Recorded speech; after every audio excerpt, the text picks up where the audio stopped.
Karl Marx disait que les chômeurs forment l'armée de réserve du capitalisme. Je ne suis pas un marxiste, mais il faut donner à César ce qui est à César. Karl Marx est l'un, je dirais, des écrivains qui a bien décrit les systèmes capitalisme. Et moi, je dirais aujourd'hui que les pays pauvres comme armée de réserve du capitalisme mondial, comme je dirais Haïti. Je me rappelle une phrase de Lénine qui disait que l'impérialisme est le stade suprême du capitalisme. Et pour conclure, Aimé Césaire disait que la misère des uns fait la richesse des autres.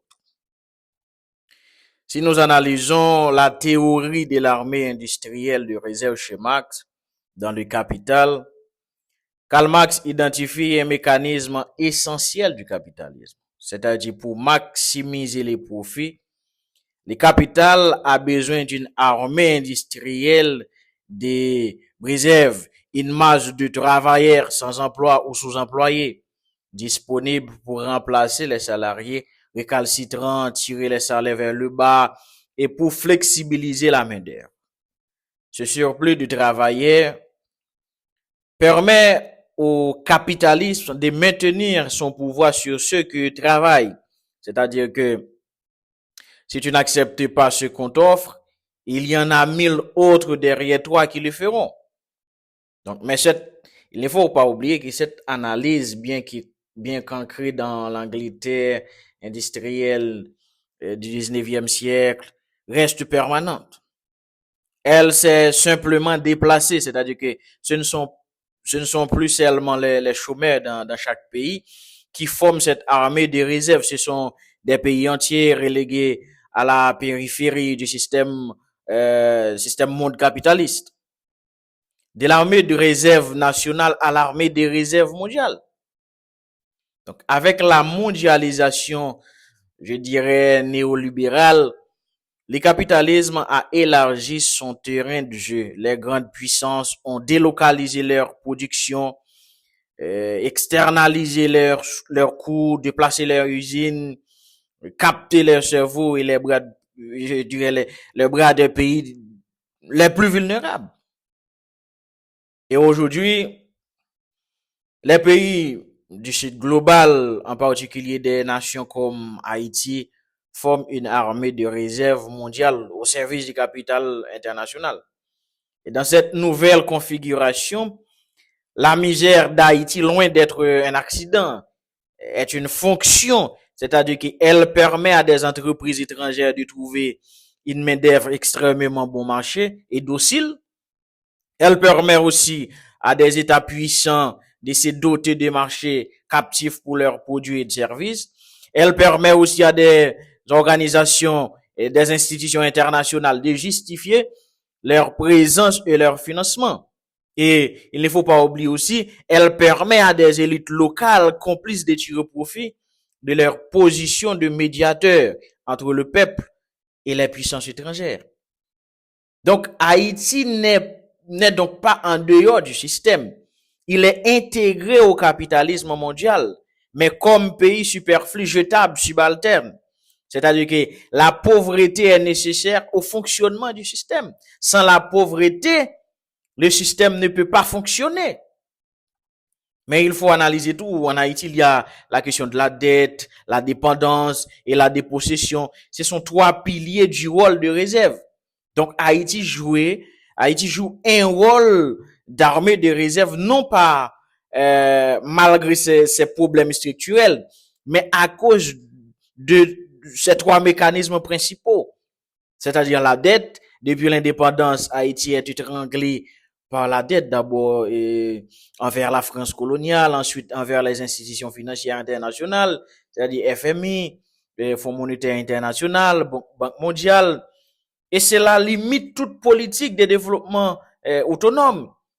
Donc, il y a la dépendance économique, c'est-à-dire les réformes néolibérales ont détruit l'agriculture haïtienne. Avec, par exemple, l'invasion du riz américain subventionné, démanteler réellement l'industrie nationale et rendu le pays importateur des produits de base. Cette dépendance maintient une classe ouvrière sous-équipée, sous-payée, mais toujours disponible. Et il y a aussi la dépossession politique, c'est-à-dire le pouvoir réel en Haïti ne réside plus dans les institutions nationales, mais dans les ambassades, les ONG, les multinationales et les agences internationales. Donc, ce déni de souveraineté empêche toute rupture avec l'ordre mondial capitaliste. Donc, Haïti comme miroir du capitalisme mondial.